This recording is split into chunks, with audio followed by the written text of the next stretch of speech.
Welcome to the Health Data Nexus, a data platform brought to you by the Temerty Centre for AI Research and Education in Medicine, or T-CAIREM. My name is January.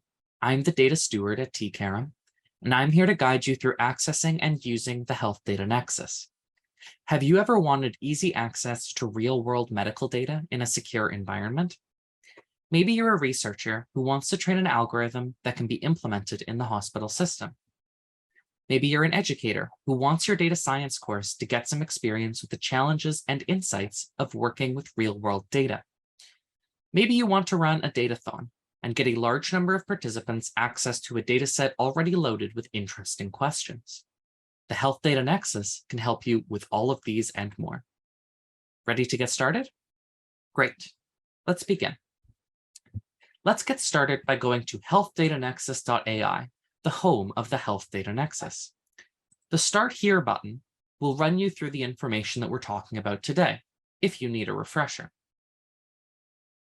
The About page will give you plenty of additional background on the platform, including our data governance model and how to submit new datasets to the platform.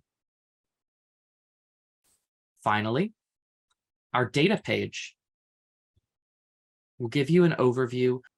This one will be good to start with. GIM, the General Internal Medicine dataset from St. Michael's Hospital in Toronto, Ontario. Let's take a look.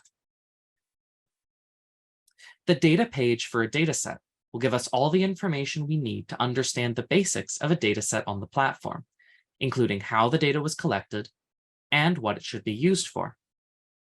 If we want to understand the dataset in more detail, we've also prepared a dashboard with additional documentation.